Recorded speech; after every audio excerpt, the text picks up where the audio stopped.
Welcome. You look sensational. Look at you. I haven't seen you in ages. You look fantastic. You look sassy and sexy and stuff. Well, frothy.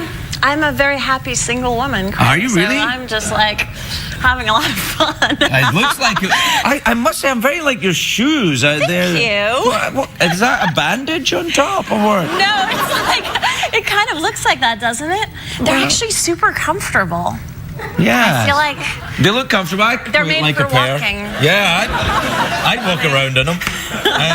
Yeah, you better be careful. But I've been warned not to talk about it. All right. Well, I understand. There's been a bit of talk about it recently. What about the late night things? Yeah. Yes. Yeah. You've got red hair. You'll be on Conan's team, I would imagine. I haven't really been keeping up with all of it. And this is my theory. My theory is that no one really gives a rat's ass. Yeah. I don't know. No, I don't know. You're my favorite. I'm not just saying that.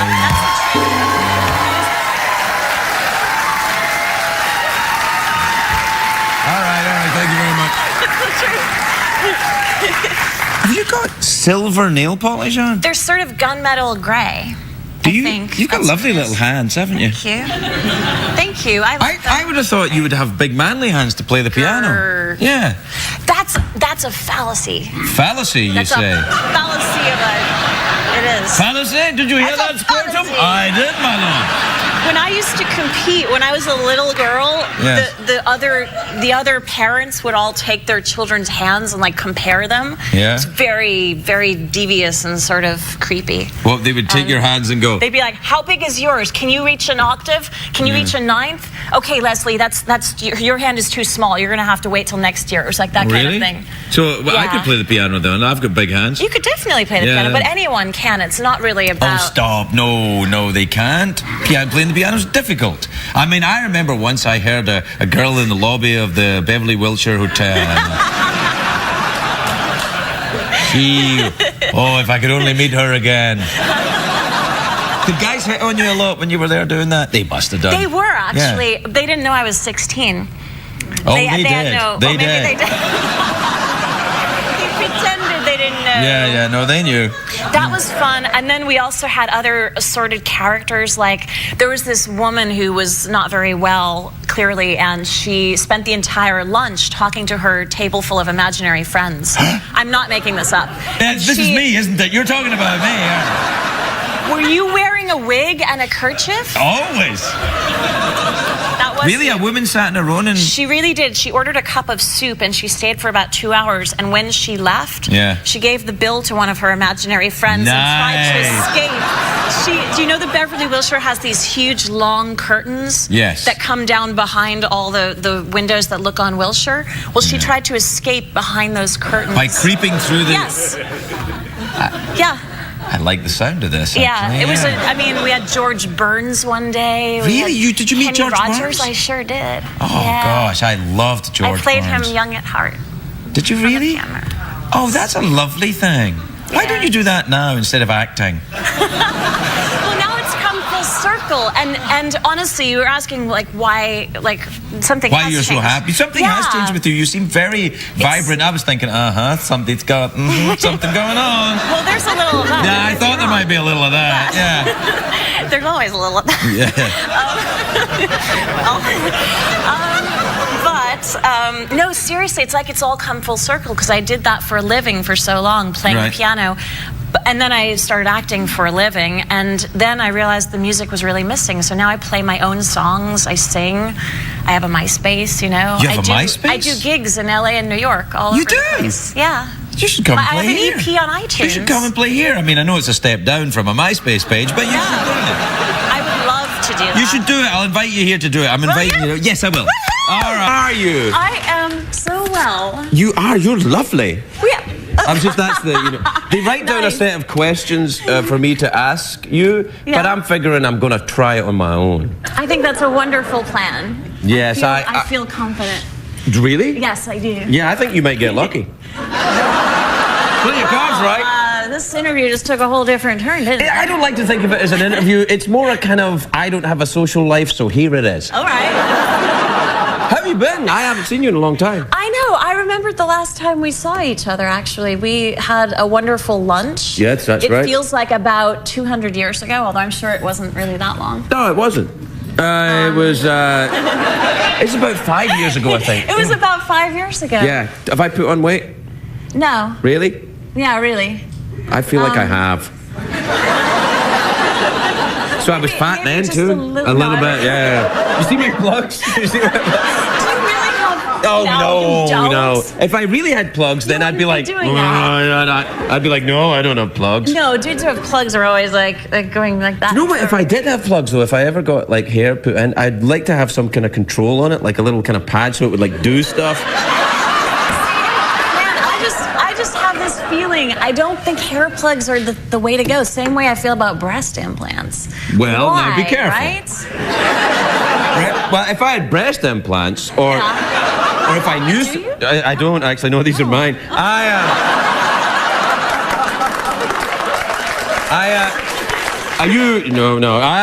I don't have any. No, but it's all going on fine. It's don't mess around with anything that's happening there. You're good. Yeah. Would you ever do that? No, I wouldn't. No, you wouldn't have to. I mean, they feel funny. They do.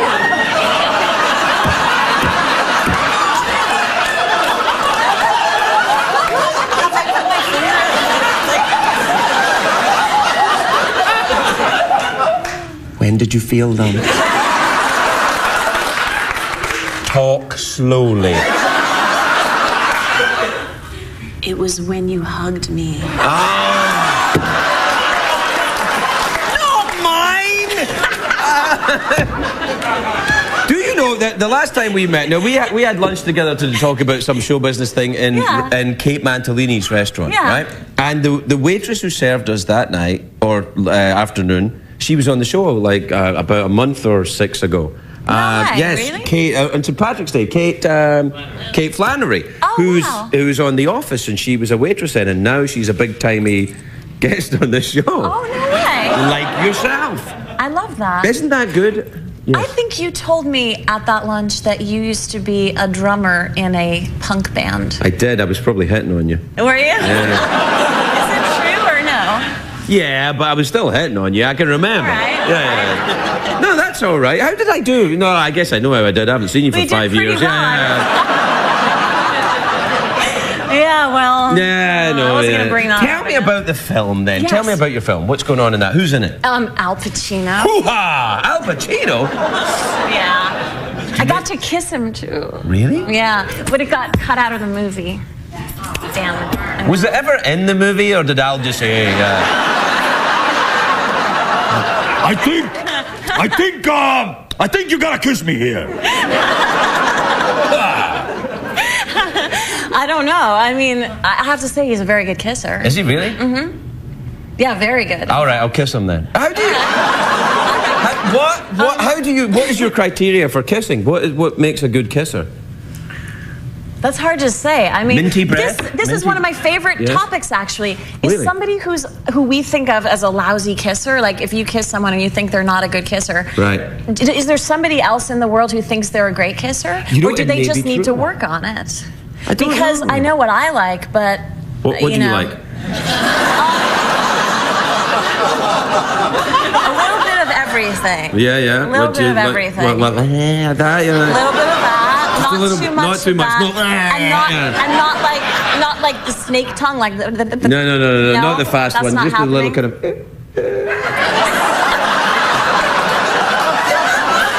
Like that. I know. I kind of like that too, because if you just got a tiny little bit of tongue, you go, "Oh, you are naughty." Yeah, a little bit, and then a little bit more, and you know. Yeah, but we're just talking about kissing. I wasn't going on to the other bit. Yeah. Slow down, Junior. Daddy takes his time.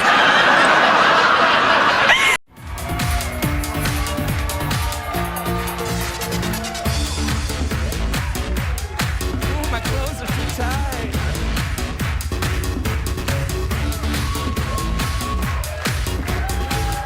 Welcome back, everybody. Welcome back. My next guest is a very, very interesting man. He's from Sweden. Sweden, yeah. Yes, he's the creator of a game which has changed the way gaming is really...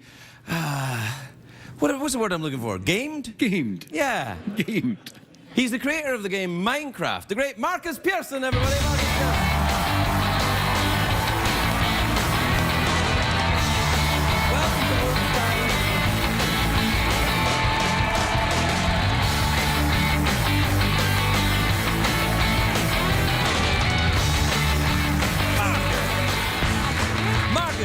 First of all, welcome to the world of old-style entertainment. This is how things used to be done before you guys made all the money. It's very professional. It is very professional, isn't it?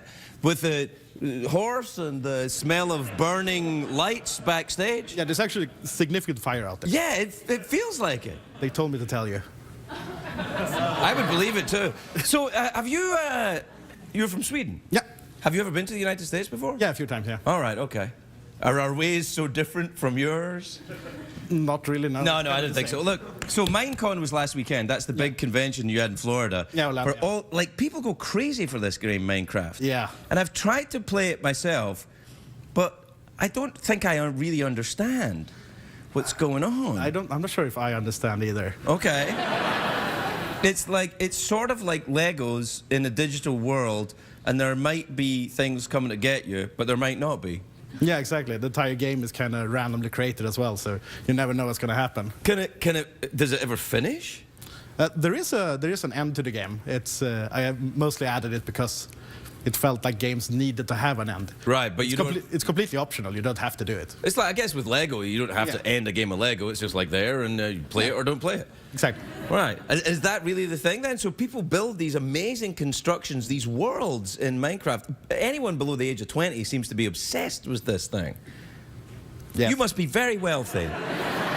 Yeah, I have far more money than I can ever spend. So. Oh, well, good for you. So I put on a suit. Would you care for a chocolate dollar? Don't take them all, man. You got enough. All right, so... Oh, you took a chocolate euro. Good for you, yes. Gold bars. Sweden doesn't... Does Sweden use the euro? No, we have our kroner. Oh, yes, the kroner, yeah. They're worth not much, but well, we like them. Good for you. So, so when you were a kid, you were inventing... Was it the typical in the basement, kind of playing with the computers? Yeah. And your mom saying, "You'll never amount to anything." And you're like, "Yeah, all right, Mom, thanks a lot." Yeah. Like teachers in school would say that too. Really? Yeah. The teachers would like give you a hard time? Some would, but others were kind of more understanding or just didn't care about kids. Yeah. That's like where I went to school. Now, what about the gaming world? Because every time I look at it, like, I looked you up on the internet and stuff, and it seems like there's quite a lot of bitchiness in your world. Like, quite a lot of people are like, "I hate him, he created Minecraft. How dare he not be me?" You know, that kind of thing. Is it a very bitchy world, you think? Yeah, a little bit. I don't know why, but I'm a gamer too, and we get very emotional about like the games we play, and we get very protective, and I don't know why we do that, because people don't do that in music or movies. Well, you know, musicians tend to be nice to each other, but people in the movie business are. Ow. They're awful. Except if they're here, then they're great, you know. Yeah. You ever done a talk show before? Never. They're fun, aren't they? No. Have you? Not really. I do this one, but... You missed that, didn't you? Yeah. You racist. So you still live in Sweden? Yep. In Malmo? No, Stockholm. Good guess. I thought you were from Malmo. That's what it says on the internet. You're from Malmo. My world's turned upside down, man. Did you have the wrong guy? Yeah, maybe, I don't know. Were you the Minecraft guy? No. What video games do you do? I'm actually a janitor. I was told you, I was here to tell you about the fire. You're the Swedish janitor here to talk about the fire? Yeah. How's it going? Good, but I don't know if it's as good. I think people are dying. So listen, tell me this. When you're playing video games, do you play violent, like mad video games that are nothing like Minecraft? Sometimes I kind of play everything. You do play everything or you don't? I play everything. Oh, really? Yeah. You play the Call of Duty and the... Yeah. What's the other one? The Grand Theft Auto? Yeah, I like that one. Yeah, oh, you do, huh? Yeah, I can't do it. I mean, the only thing I can do is Mario Kart. I like Mario Kart. You like Mario Kart? Yeah, it's kind of... Why did you laugh when I said Mario Kart? Mario Kart's a proper game, isn't it? No? Sure. What do you mean, sure? Are you with me, man? It's not a game? It is a game. It is a game, but it's when you try to play it competitively, it's kind of uneven because you get the people who are further back get stronger power-ups. And it doesn't feel like a proper game. Wow. Sorry.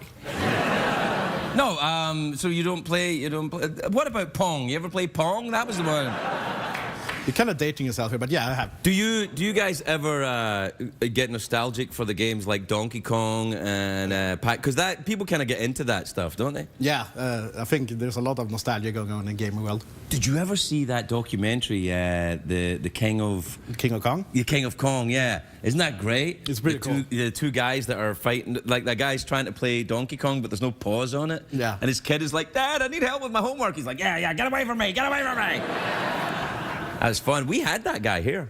Oh, really? Yeah. I didn't see that. Yeah, well, I don't know if this show goes out in Stockholm, though. Does it? I don't know. I downloaded very legally off the internet. You downloaded this show illegally? No, very legally. Oh, legally. Yeah. I like him, man. He should come back. Now, you're on the Twitter as well. You're Notch, right? Yeah. That's your name. Why Notch? What's that? Is that like a cool name? Yeah, more or less, yeah. When I kind of grew up, all the people using computers had like all their own cool names that they made up. So I thought I needed to have one, so I just made it up.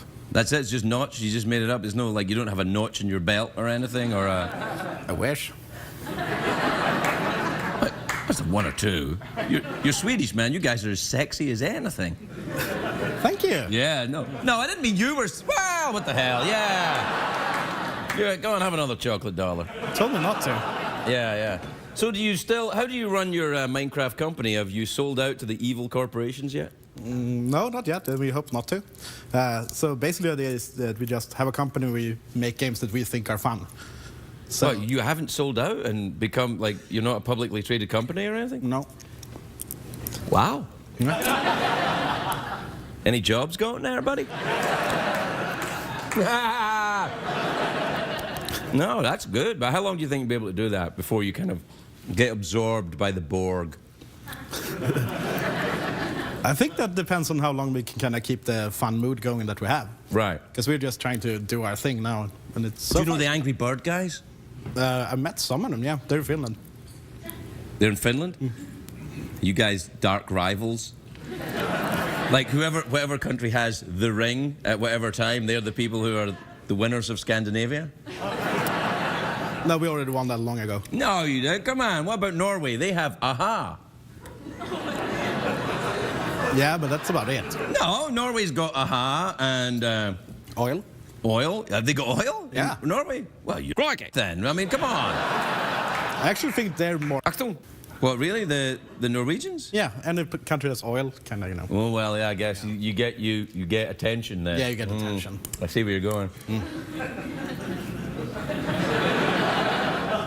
Well, we're out of time. Cool. So, what do you think? You going back to Sweden now? Yeah, in a few days, yeah. Did you ever go to the Cafe Opera there in Stockholm? I've been there, yeah. Yeah, I went there a couple of times. Oh, what happened? Yeah, it was good. Yeah, it's nice. There's a lot of good, fun things to get up to in Sweden. Yeah. Do you ever go into them, the really hot saunas and then jump into the cold water? Yeah, I've done that. Yeah, it's fun, isn't it? Yeah, I think you're going to die every time. It's awesome. Yeah, you think you're going to die. I know, yeah. You're probably safer playing video games, really. Yeah, oh, yeah. Do you still call them video games or is it just games? I think I call them video games, yeah. Yeah, it's like country and western music. You can't call it country and western, you just call it country. Oh. It's like gaming. Because it's not video anymore. When's the last time you used a videotape for anything? Except at CBS, you know. Whatever. Good talk. Good talk, good talk.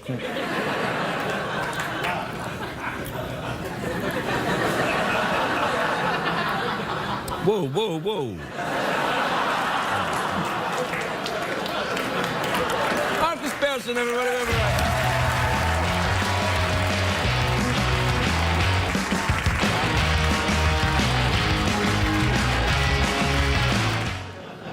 So during the commercial break, just after, you know, because Marcus is from Sweden, and then we talked a little bit about Norway, where AHA is from. Right. And then they were playing Take On Me, the song, for the studio audience, who were very excited about it. And the warm-up comedian, did you hear him? Yeah. Yeah, Bob. What did he say? What did he do? Take on me, take on you. Yeah. Just so as you know that it doesn't stop being lame when we go to a commercial break. Hello, everybody. Welcome to the Late Late Show with Craig Ferguson. I'm Drew Carey. It's gonna be a great show, isn't it? Are you okay there, Jim? Are you? Uh-oh. I'm practicing my dance. Oh, it's Drew Carey.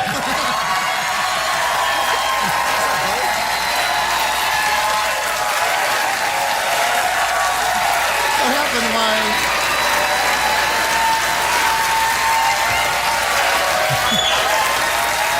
I was doing a little break dancing. Thank you, everybody. Thank you. This is George Gray, the announcer from The Price is Right. And the one, the only Drew Carey, ladies and gentlemen.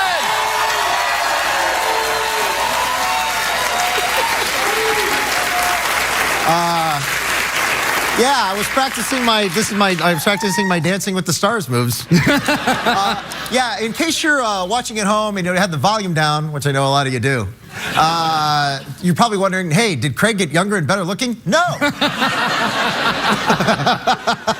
Hey now. That's not what happened. It's an April Fool's gag. I'm filling in for him tonight. I'm hosting the whole show tonight by myself. Tomorrow morning, he's going to be on The Price is Right. And we got a great show for you tonight. Carl Reiner, Connie Schultz, Joan Jett, and the Blackhearts are here.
Have a seat. Getting a standing ovation. Thank you. Hey. Thank you. Man, he's hyped up crowd. They think I got cars to give away. I'm so very excited to be hosting the Late Show tonight because growing up, I always wanted to be a talk show host. Then something happened to me. Success. Got in the way of the talk show host track, but today's April Fool's Day, officially, after midnight. This April Fool's prank was Craig's idea. He called and said, hey, I'll host your show if you host mine. And I was like, you got a show? And I was shocked, right, George? I was just as shocked as you were. We were both as shocked. This show has some great hosts before me. Craig Kilborn, Craig Ferguson, now me. It's because CBS has a rule that this slot is only filled with lesbian haircuts. So, yeah. Later on, future guest hosts will be Patton Oswalt, Billy Idol, Pete Rose, and Rachel Maddow. Oh, wait. Oh, yeah. Not only is it April Fool's Day, on this day, 10 years ago, Google announced their free email service called Gmail. Sadly, news hasn't reached your parents yet because they still use AOL. Maybe they'll see it an update on their MySpace page or iVillage or whatever they're using. Hey, I saw Noah over the weekend. There's a new movie called Noah. Not as good as the book.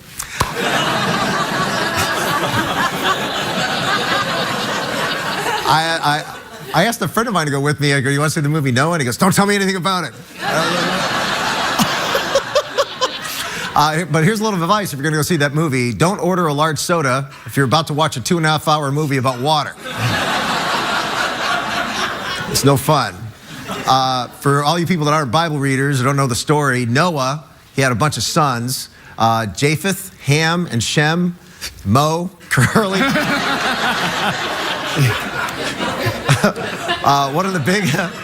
One of the big Bible things happened to Noah is he had a son named Ham, and Ham saw him naked once in his tent, and he put a curse on Ham. That was a big thing. Last time Ham saw me naked, I was kicked out of Subway. Hey now!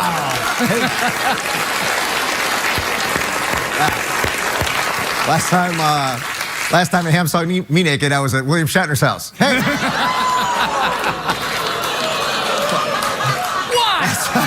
What? Last time Ham saw me naked, I was auditioning for Mad Men. Ladies and gentlemen, Bill Clinton recently posed for a picture in LA with two women who turned out to be prostitutes. Turns out, they're not very smart. That can not only damage your reputation, but you can get exposed to a lot of diseases. So be more careful next time, prostitutes.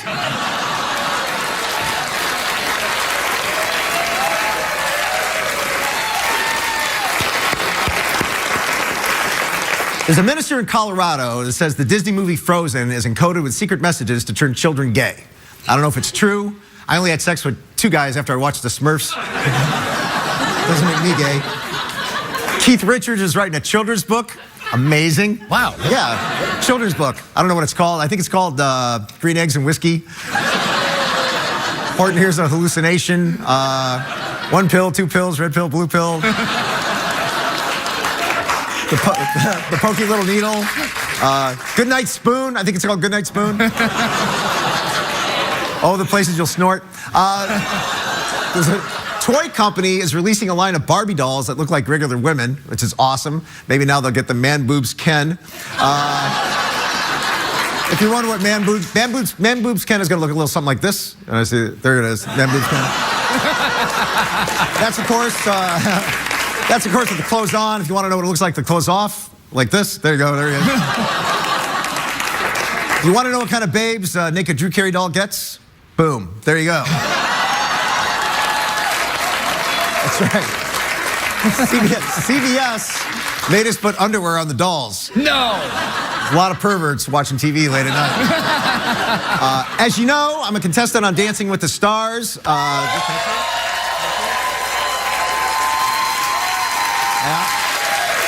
I don't know if you know this, but I've been studying dancing for years, but none of it is helping me out on this show because they don't use poles.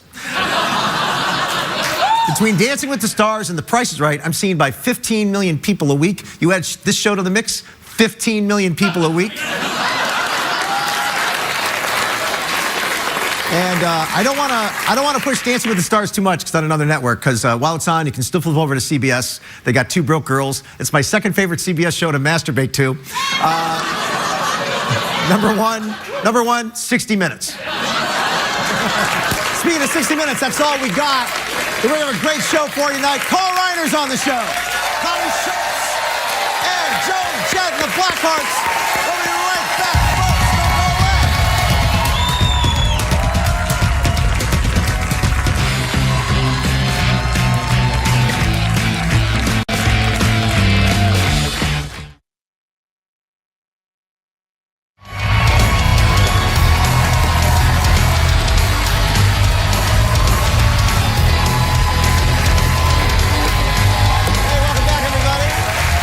Drew Carey, guest hosting the Late Late Show. Glad you could join us. George Gray, what time is it?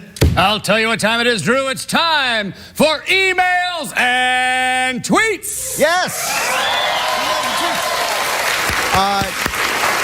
Craig always has a jingle to start out the thing. I don't want to take his jingle. Do we have a jingle of our own? You know what? We worked very hard on this one, and yeah, I think everybody's going to like it. Check this out. Listen to it. Go ahead. Go ahead.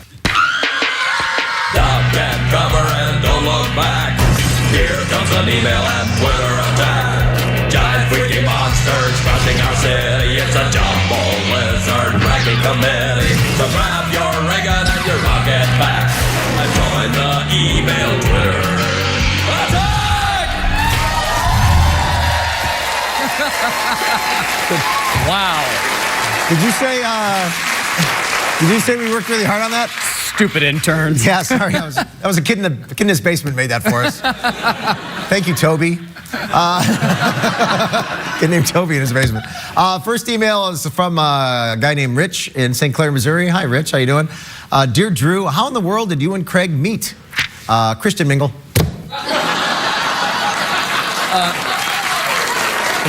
Now, I had actually heard that it was on J-Day. No, it was Christian mingle. Oh, okay. Christian mingle. He's my second chance.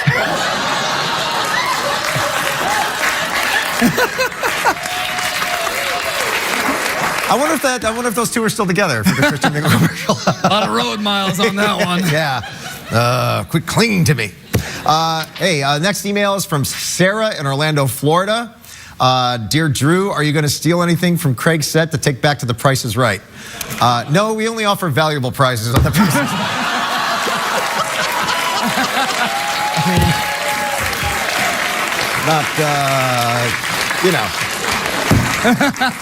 I might leave my initials on the desk or something.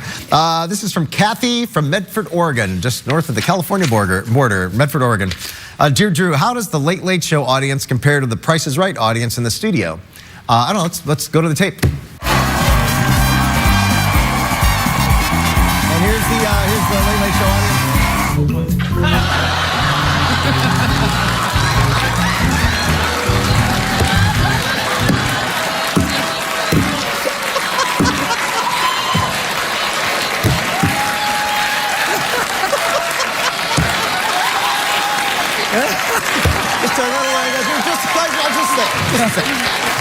Very similar.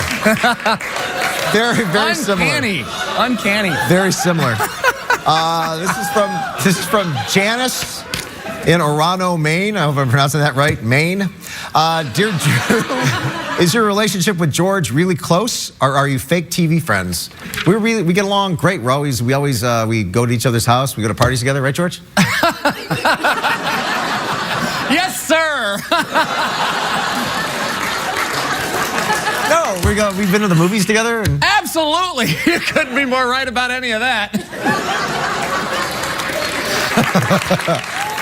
I mean, this is from Iris in Duluth, Minnesota. Hi, Iris. She sounds like a diner waitress. Hi, Iris. Dear Drew, what's the strangest job you've ever had? I mean, besides spinning a wheel for a living and dancing on stars or answering emails from fans, I was a busboy. Strangest job I ever had. For me, I think it's filming for a gay robot. I was a gay robot. Yeah, I was a gay robot for a while. We'll be right back with Carl Reiner, everybody.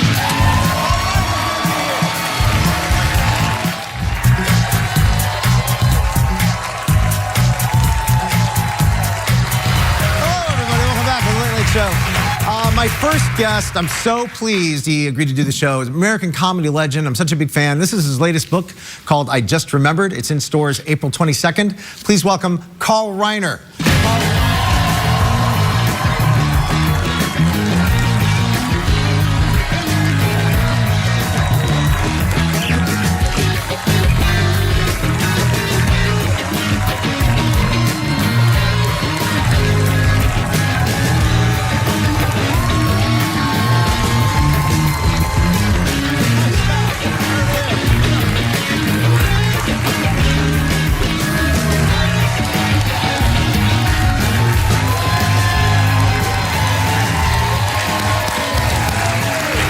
Welcome to the show, man.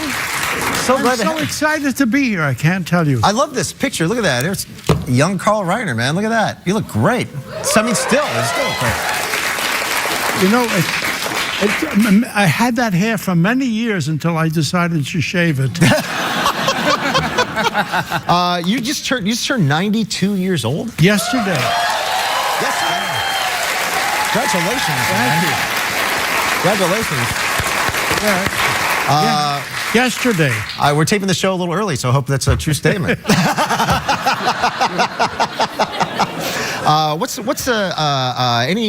Your health seems good. He seems healthy. Well, knowing I was coming on the show, I wanted to be healthy, so I went Wednesday and had an endoscopy. What's an endoscopy? An endoscopy is where they put something down your throat to look in your stomach to see if there are no pits or stones in there. And they found nothing. And I'm so happy. The only thing that I say that when they put that down, it ruined my voice. It don't sound like myself. Usually I can sing Pagliacci, recitar mentre preso dall'elir. Nice. I can still do it. Sounded good to me. As a matter of fact, there's an improvement. They did something good. Now I got to ask you, like, someone always wanted to ask you. You and Mel Brooks had this thing going on. How long have you guys been friends? 60 years now. 60 years. You did 2,000 Old Men and stuff. Now you used to do this thing at parties, right? Yes. How do you have a Hollywood party where they say, "Oh, settle down, everybody. We're going to do a sketch now with the two"? How does that go? No, that happened very accidentally. It was at Sid Caesar's. The first day I worked for Sid Caesar, there was Mel Brooks, who was a friend of Sid's. He was not working there yet. He was standing up, and I didn't know who he was, but he was doing a Jewish pirate. Mel Brooks doing a Jewish pirate? Yes. And he was complaining. He says, "You know how difficult it is to set sail today? What they're charging for sailcloth? $3 a yard." He says, "I can't afford to pillage and rape anymore." Anyway, first words heard out of him. The next day, I came back and I saw a thing called We the People Speak, where they recreated the news, and I decided that'd be a good sketch, and it didn't go, but I turned to Mel and I said, "Here's a man who was actually at the scene of the crucifixion 2,000 years ago. Isn't that true, sir?" And he said, "Oh boy." That's all he said. He said, really funny. "Jesus, thin lad, right? He wore sandals, walked around with 12 other guys. They always came into my store, never bought anything."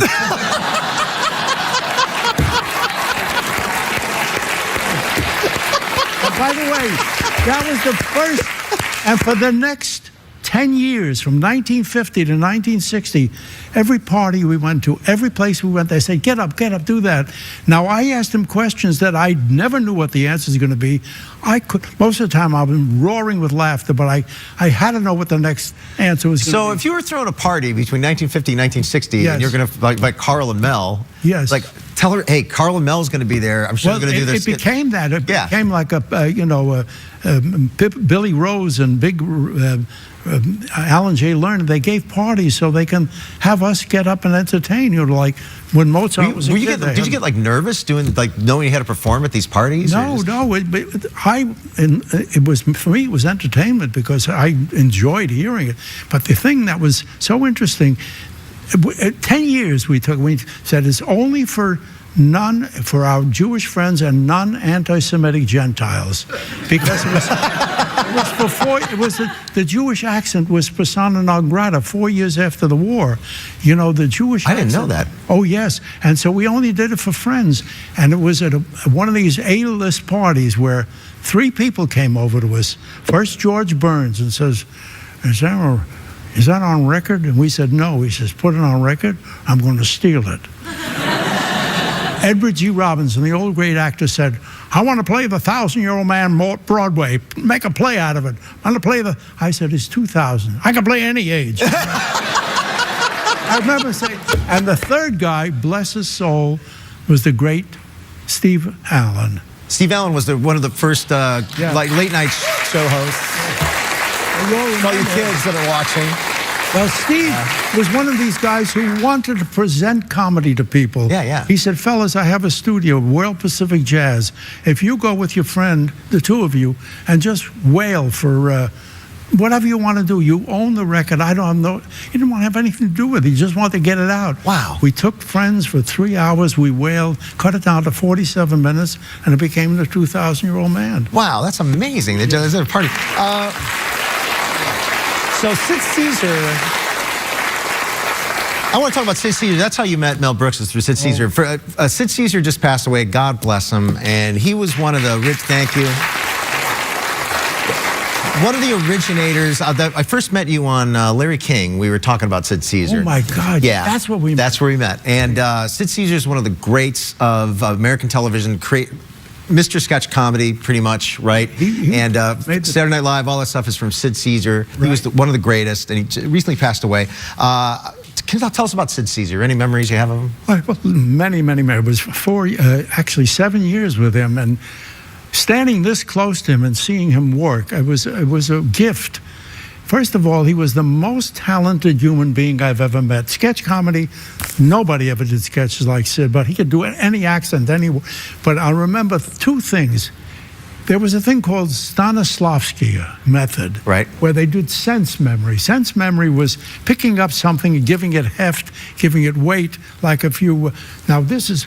One day we're doing that, Sid is doing pantomimes, and we say, open a jar of olives that's difficult to open, see if there's any fun in that. And he picks up, a piece of air, and he starts trying to open it, and we said, there's nothing funny there. And so he stops, and all of a sudden we're laughing. And he says, what are you guys laughing at? I said, you don't know what you just did? He says, what did I do? What did I do? What he did was, when we said stop, he had the lid off in his hand, sense memory. And he didn't know it. He was thinking about now the next moment he's going to think of something, but the lid was in his hand. He, without knowing it, he closed the jar and put it down. He put it on the table.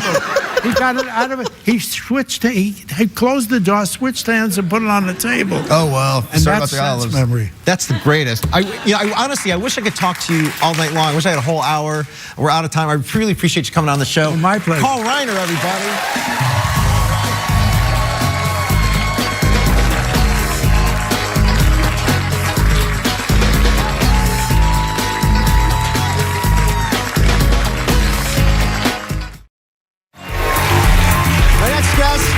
Is a Pulitzer Prize winning columnist. Pulitzer Prize winning. How about that? Her work appears in papers all across America. She's also a regular essayist for Parade magazine. A fellow Clevelander. Please welcome Connie Schultz, everybody. Connie Schultz.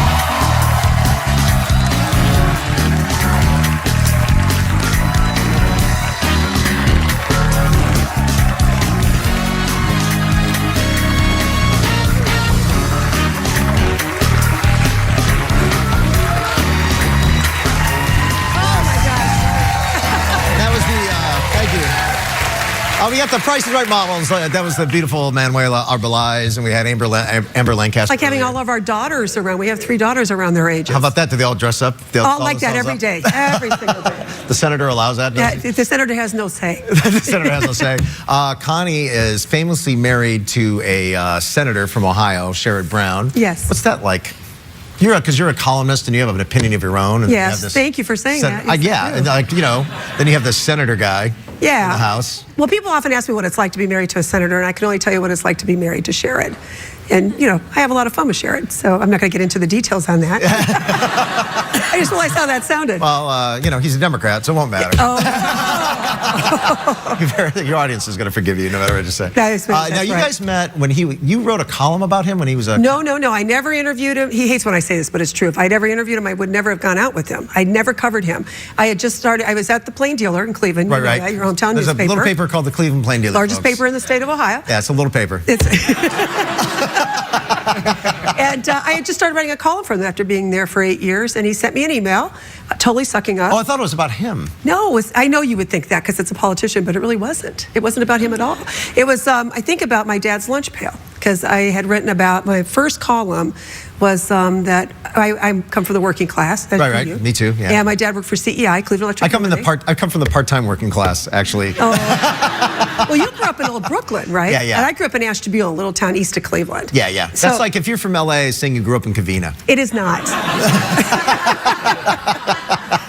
Where was I? Oh, anyway. How you met Sherrod Brown? So I had written about my father's lunch pail because I wish he could find it. It was when he had just left the CEI, and I wanted it because I wanted to have it next to my computer because I was the first in my family to go to college. That's a good thing. Yeah, so that's what Sherrod was reading, but it wasn't about him. Oh, I thought that. And now, what did you tell your girlfriends? Like, oh, this senator guy, this congressman guy wrote me. Well, I've been a long-time single mom for about 10 years. He'd been a single dad for 18, and when I first got an email, I sent it to my best friend, Jackie Casera, and she read it, and she sent me an email, and she says, honey, this is my horse, and he's going to win.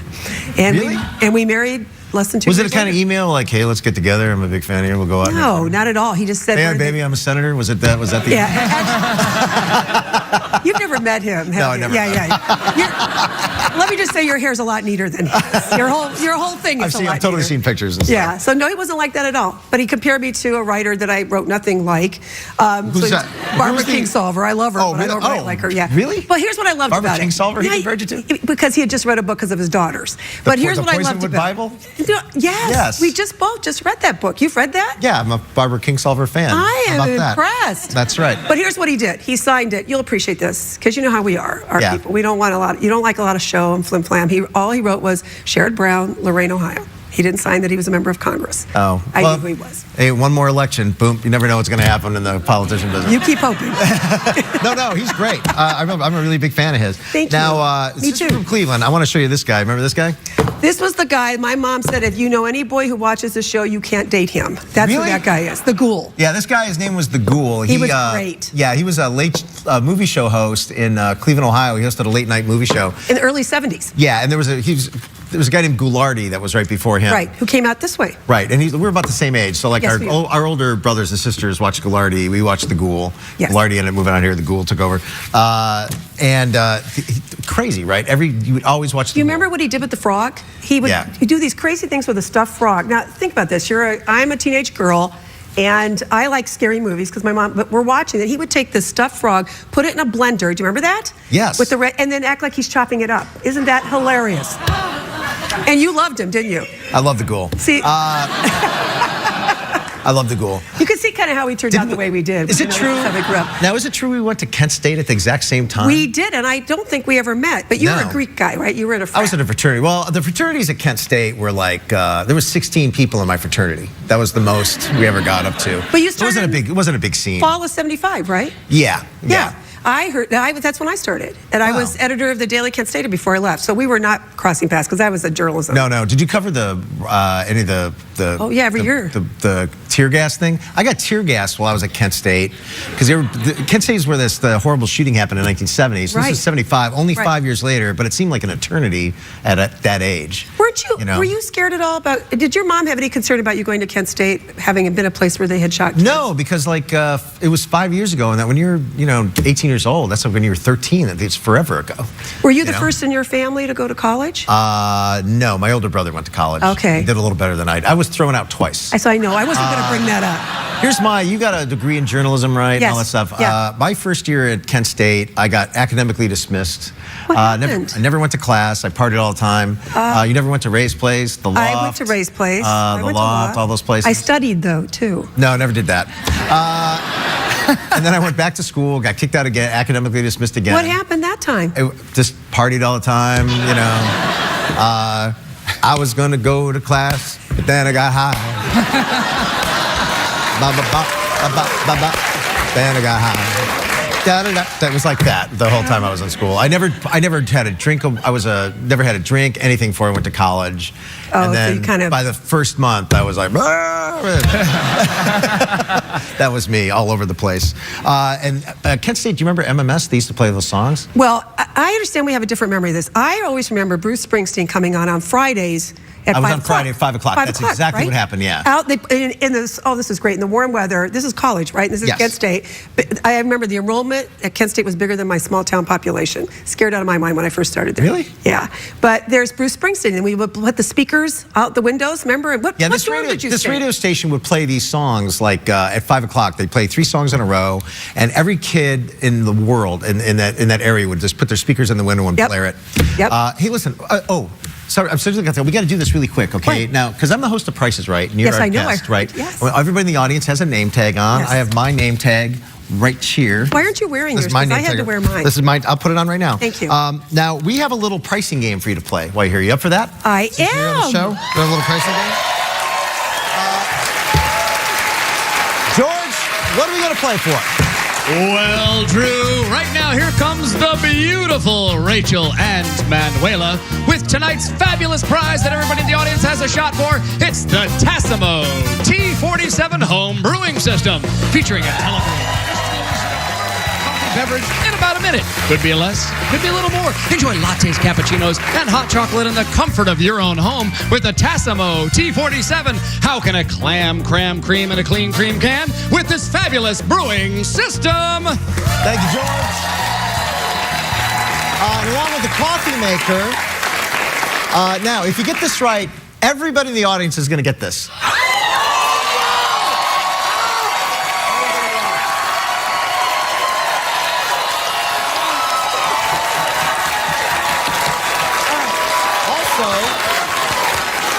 Everyone in the audience is also going to receive 2 varieties of T-Disc coffee packages. This is 2 varieties so of T-Disc coffee unfair. packages. Everyone in the audience, you'll get one. Everyone in the audience gets it.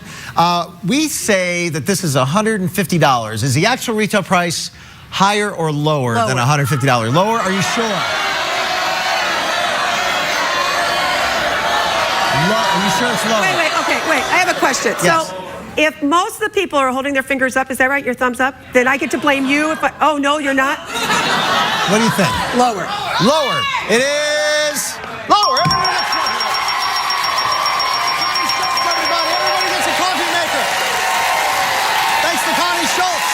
We'll be right back with Joe and Jeff with Black Hearts.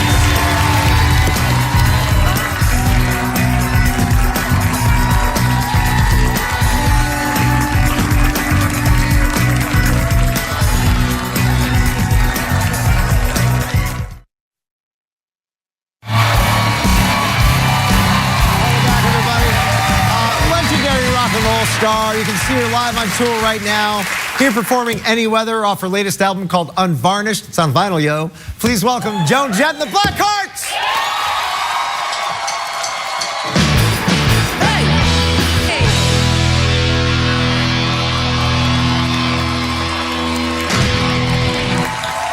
Joan Jett! Oh my God, that was great. Thank you, Joan Jett. Oh, we need to take a break. We'll be right back. We're going to talk to Joan right after this. Don't go away. That was amazing. Thank you. Great, man. Thank you.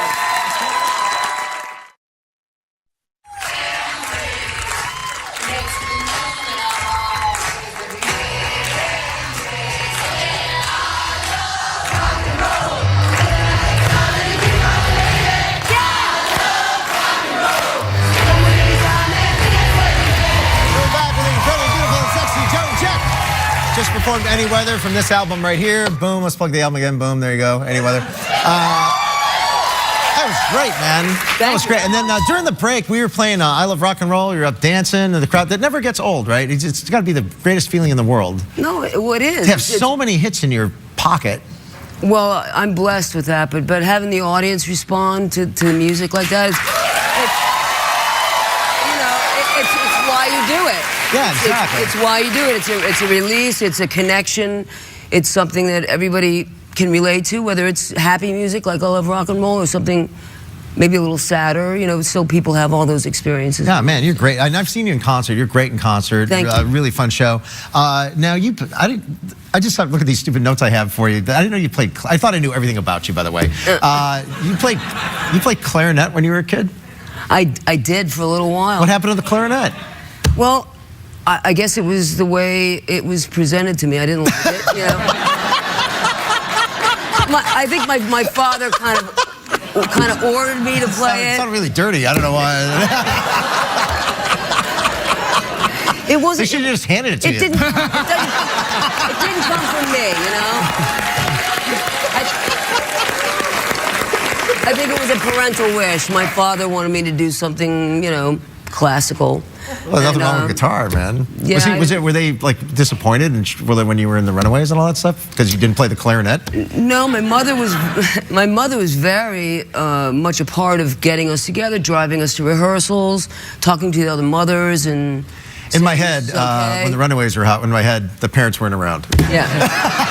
And they weren't for the most part. You know, after we got a little bit older, we had some kind of chaperone on the road, and they weren't really around except for when we were rehearsing in Los Angeles. But it was really nice to meet Kenny Laguna. How long you and Kenny been working together? Since 1979, since right when the Runaways broke up. Wow, man, forever. Now, you do a lot of USO tour. We met before when I was doing a USO tour, and it was in Oman, right? I think Is that so. what it was? That or Turkey. It had to be, yeah. It was like one of those things where somebody's bringing her in on a truck, and I was going out on a truck. Yeah, we were coming out, and you were going in. Yeah, it's weird. There was a little storm. You do a lot of USO stuff. You never get scared or anything doing though, right? I think they're pretty. I think it's so surreal that it's hard to get scared. I mean, I just have not had the experience of being afraid yet. But Never I mean, been certainly afraid. in certain situations where if you were sane, you should be afraid. Yeah, you're in war zones and you're in an Apache helicopter or Black Hawk, and there's Apache helicopters taking you around, but you don't feel. I feel safer than when I'm in LA. Yeah, definitely. You know, and you're surrounded with our troops, and they are very capable, and so you feel safe, you know. Now, I want to ask you really good. Like, you got your style. You got great style, and I always heard it was from Susie Quattro, but it's not, right? You got it from T-Rex and all those guys in London. Well, I think it was a combination because I went to a club called Rodney Bingenheimer's English Disco. He's really famous. Very famous, yes. Yeah. And he played all the hot music that was big in Britain that kids here never heard. David Bowie, T-Rex, Slade, Susie Quattro was one of them, and she was like the only girl. Yeah. And so I obviously related to that. But yeah, I think it was a mishmash of all those. Because I have like here's a picture I have, like, if you don't mind. Here's you. There's Susie Quattro, and there's my other favorite chick rocker, John Bon Jovi. Yeah, it was either him or the guy from Cinderella. Hey, Joan Jett, everybody. Joan Jett. That's our show, folks. I wish we had more time. I want to thank my friend Craig Ferguson for letting me host the show. Thanks for letting me take over the nest, buddy. We have Carl Reiner on the show, Connie Schultz, and of course, Joan Jett and Blackheart. George Gray, the beautiful Price is Right models. Rachel, Amber, Manuela. Be sure to check out Craig tomorrow morning on The Price is Right. Good night, everybody.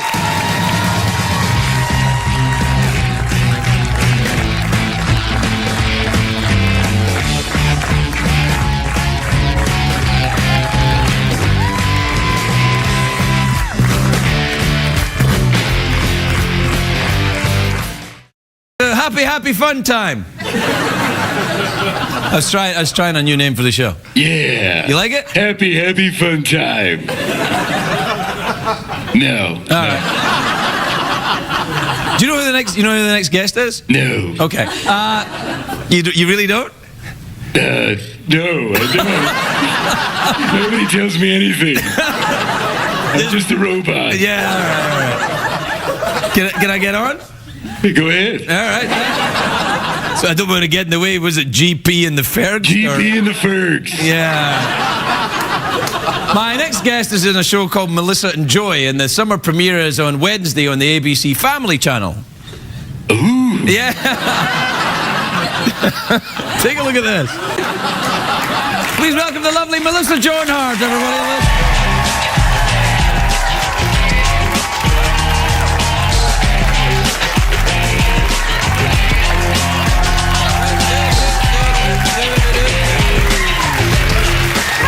Alicia Joan Hart. I love this, I have to say. What's that? This mug. You do? It cracks me up. Really? It's a kind of penis thing, you know? Did you bring... Really?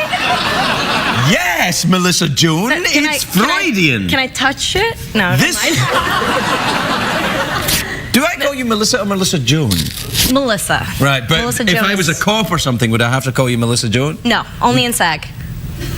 It's only a union thing. Oh, the Screen Actors. I was like, no, SAG, you know. Kind of ahead of me there, Blondie. There was another Melissa Hart in the business when I started 30-something years ago. Really? Yeah, so. You all right to a little drink or something? You got some? No drink. No, you're all right. Well, that's nice. And what's happening in this show then? The lady with the big chest comes in and causes trouble? She comes in. No, so Joey Lawrence is he plays my Manny. He's got hair. Oh, he has? Things happening, yeah. He does have hair. He does have hair. He does have hair? Yes, he does. Because when I've seen him recently in photographs, he's shaved. I know. Oh, it was shaved? It was shaved. Oh. So he grew it in now. There's a lot of talk on our show about this hair. You know, I'm the one with the good hair, but everyone's talking about his hair. No, you've got great hair. It's just that we all remember Joy from having hair. And then we saw him without hair, and everyone was like, mm-hmm. Yeah. And now... Everyone gives him a lot of hell for his hair too. No, you know, he plays my Manny on the show. So Manny? My Manny, yeah. Oh, so he's helping me raise these teenagers that are not our kids, and so we're just kind of a mess. We're bad parents, and so yeah, we're having fun. We're having some fun. Is there chemistry between you? There is chemistry, but we don't really go there, actually. You don't go there. Well, it's ABC Family. The chemistry is no.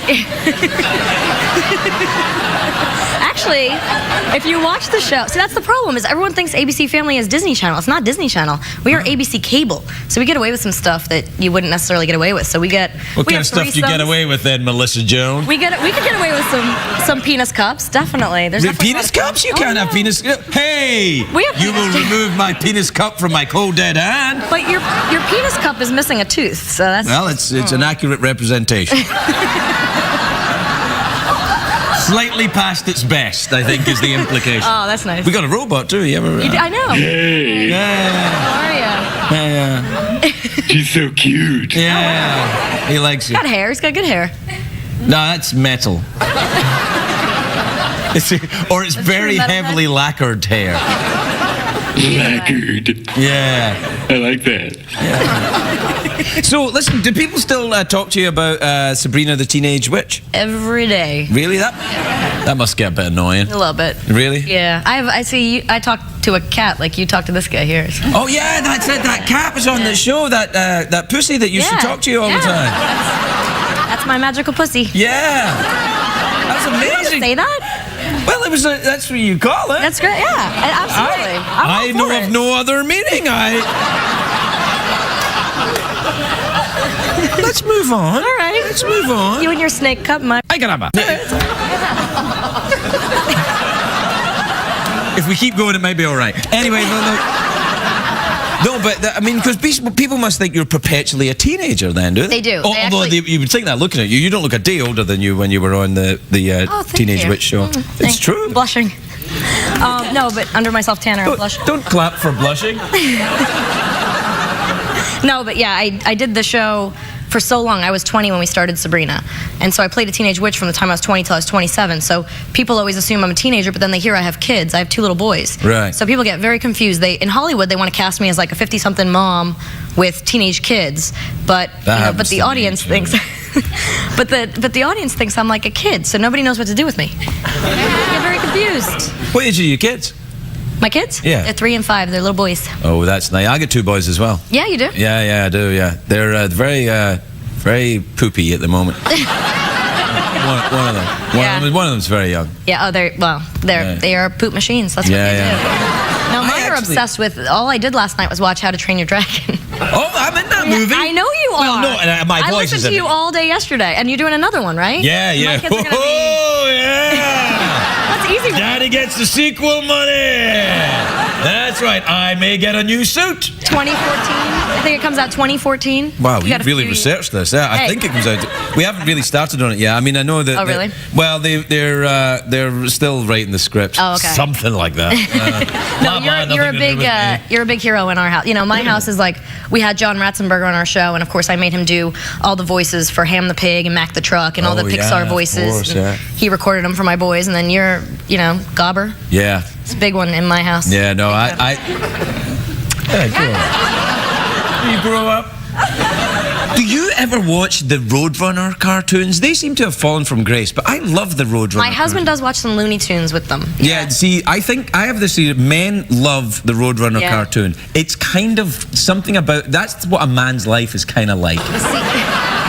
Doing the same thing yeah, the over and over coyote again. is kind of like, that's what it's like to be a dude. And I used to watch it with my dad. My dad was very literal about it. He'd be like, well, this never going to, he's painting the train, the tunnel on the track, the train went right through the tunnel. How can that happen? And then it would get the girls are always like, meet me. Yeah. Out of there. Yeah. Well, that's what I was implying. I know. I get it. I could see how that could be, yeah. If only there were some kind of Acme device for... No, that doesn't seem... Hey, we're out of time. Fancy an awkward pause or a mouth organ or anything? Sure. Mouth organ's good. I know it is, but what would you like? Mouth organ it is. I'll do mouth organ. Or we have the added extra special, we're not quite sure how it works yet, touch my glittery ball. Give me the, how about the mouth organ with the glittery ball? You know what you're doing. Well, you got to take care of the stepchildren. That's right. Don't do the mouth organ without the glittery ball, or things are not going to be the way they, you know, blah, blah, blah. The only problem is you only have one. Yeah, well, you only need one if it's working properly. There you are. Okay, that's true. Thanks. Oh, I like how it's like sanitized for me. Yeah, that's right. That's sweet of you. It's kind of, yeah, well, you know, it's a brand new one. You just throw it over there. Which end do you blow in? You know fine well. You ready? Can you play? Not at all. Okay. You know, there's a guy stands by every night hoping that someone is going to win the golden mouth organ. Because when you can play, you can actually win a really good mouth organ here. Really? Yeah, but... All right, well, let me see what I can do. Yeah. I'll just fake it. Well, enthusiasm's always good with the mouth organ. Can I use a little teeth? Hey, you can use little teeth, you can hum a little.